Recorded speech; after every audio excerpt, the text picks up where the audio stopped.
Ben Lala. Salut tout le monde, bienvenue à ce 12e épisode de Ben Lala. Ben Lala. Et cette semaine, j'ai l'honneur de recevoir deux invités.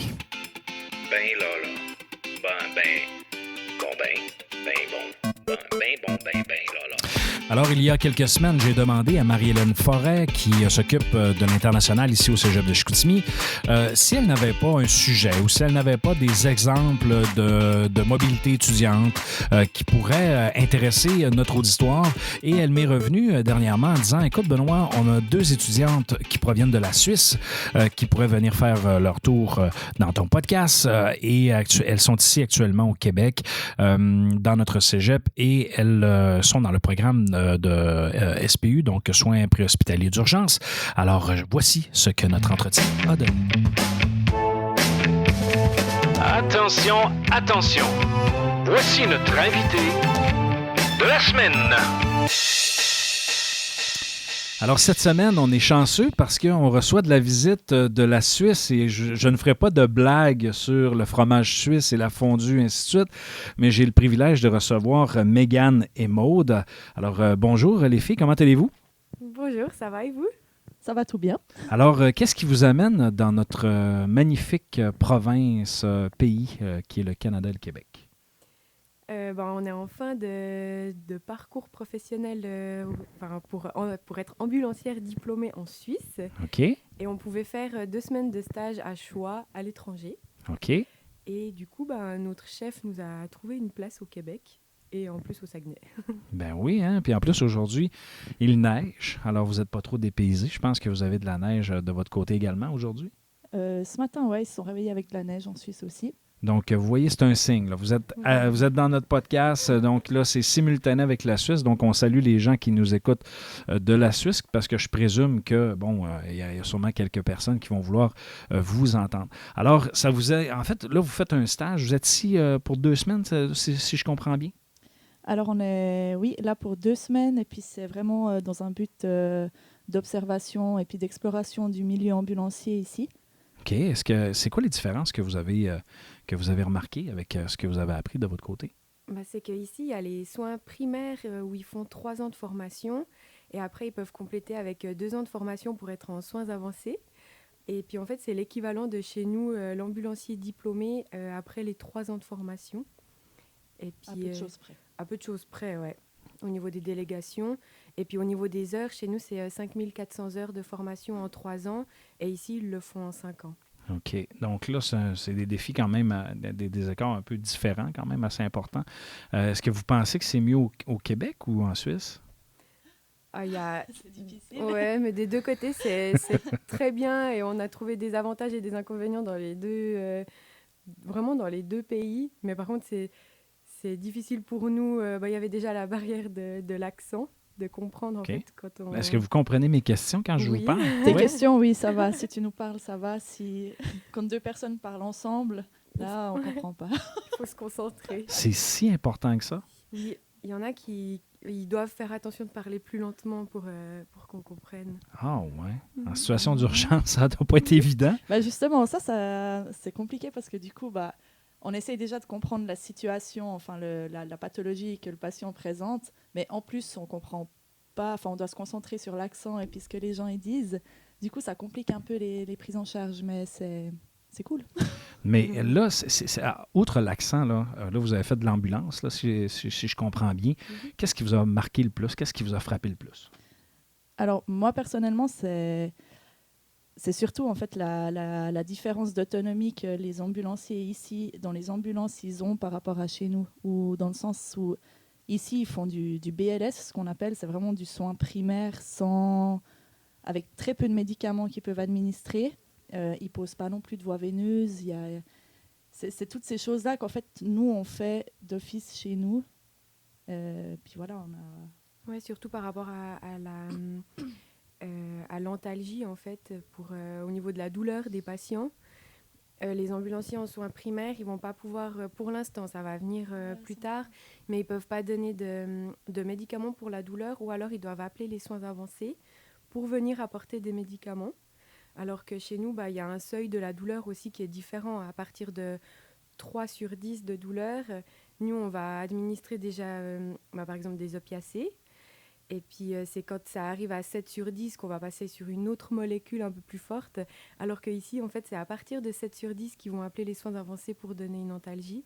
Et ils vont privilégier plus au niveau de l'immobilisation ou d'aller rapidement à l'hôpital, alors que nous, on va rester sur site, au domicile du patient, bien 30 à 45 minutes des fois, alors qu'ici, en 10 minutes, on est dans l'ambulance. Et le but, c'est vraiment d'aller à l'hôpital le plus rapidement possible, alors que chez nous, on a tendance à beaucoup traiter à domicile, en fait. OK, donc ça, c'est une différence importante parce que, tu sais, moi, je suis habitué ici, effectivement, le plus vite, tu sais, dans le fond, plus vite tu arrives à l'hôpital, mieux c'est pour être traité.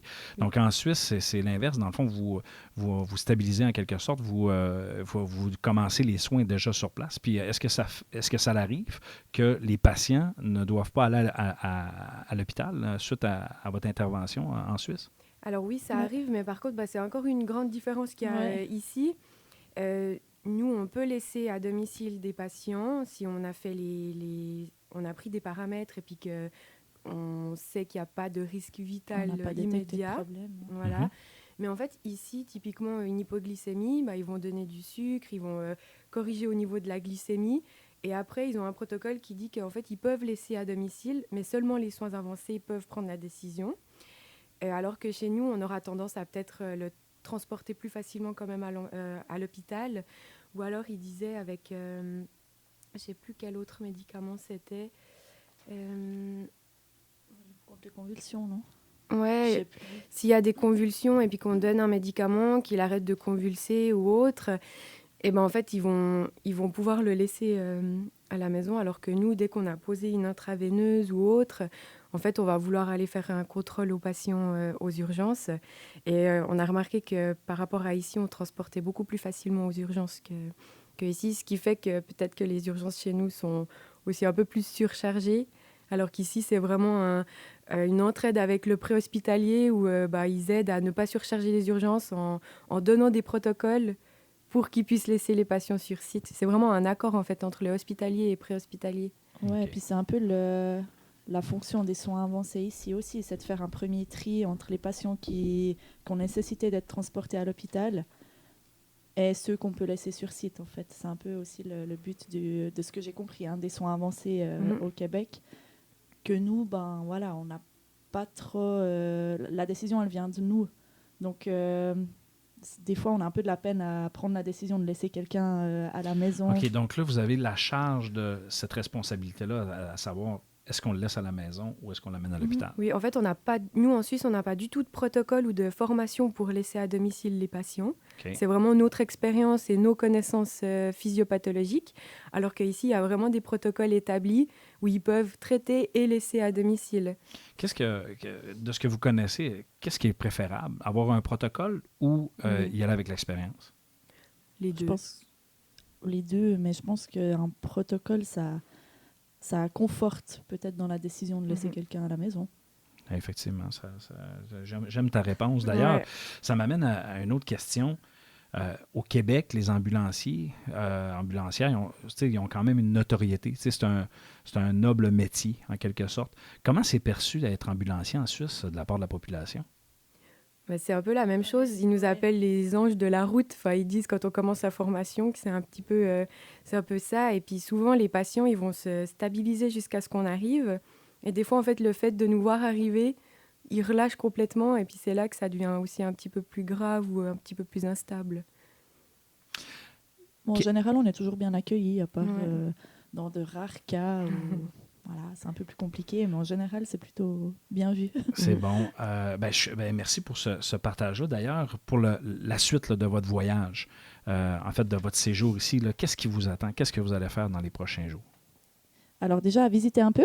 Okay. Vous n'avez pas fait de l'ambulance, vous n'avez pas fait autre chose? On a fait beaucoup d'ambulances et on a fait peu de visites pour l'instant. Donc, ce week-end, là, on va profiter d'aller marcher un petit peu... au Mont-Valin, je crois que ça s'appelle. Ouais, faire un peu d'escalade, voir un petit peu aussi la région. Oui, puis avec la neige, ça va être magnifique. Oui. Il y a une question, par contre, qui m'est venue en parlant de territoire.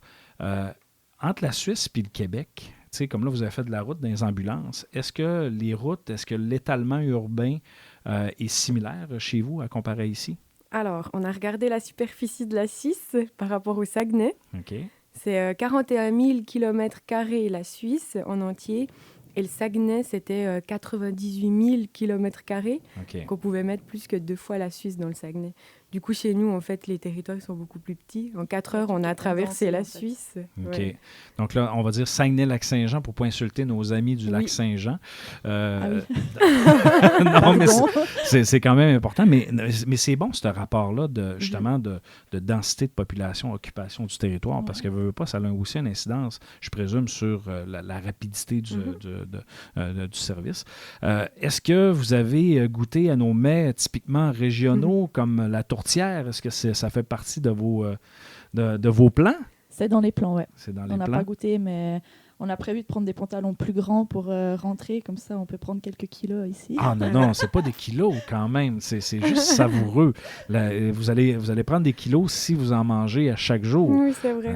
Il ne faut pas oublier qu'ici, on est habitué de travailler fort de nos mains avec Oui. les gens qui ont construit la région, qui ont construit le Québec. Donc, eux, ils étaient habitués de manger quelque chose de très, très riche pour être capable de les soutenir. Est-ce que vous avez goûté à la poutine? On a pu en manger une, oui, et puis c'est prévu d'en remanger la semaine prochaine. OK, donc vous avez aimé. Oh oui, Est-ce que vous vous souvenez à quel endroit vous l'avez mangé ou à la Voie Maltais. à la Voie Maltais? Donc, comment vous trouvez la bière du Saguenay? Parce que la Voie Maltais, Très, c'est... très bonne. Bah, elle Ouais. est très bonne, on va y retourner. Ah ouais. Ah, OK. Donc là, C'est on prévu. connaît vos plans. Écoutez, les filles, merci beaucoup. Merci d'avoir partagé votre expérience. Vous êtes les bienvenus. Si vous aviez à dire quelque chose à vos collègues par rapport au Saguenay, est-ce que vous leur recommanderiez de venir nous voir?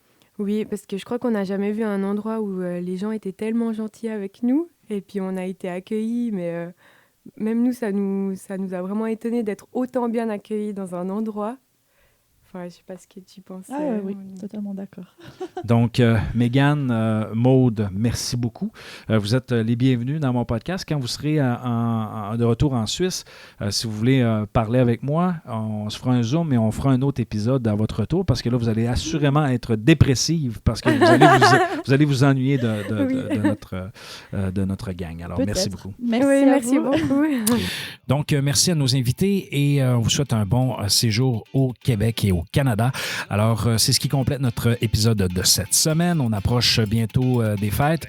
Alors, surveillez-nous sur les réseaux sociaux, notamment sur Facebook, dans lequel nous avons une page Ben Lala Balado et bien sûr sur notre site web benlala.ca et même sur toutes les applications de podcasts, que ce soit sur Apple, Google, bref, nommez-les. On est disponible partout. Et il me reste qu'à vous dire ciao, ciao!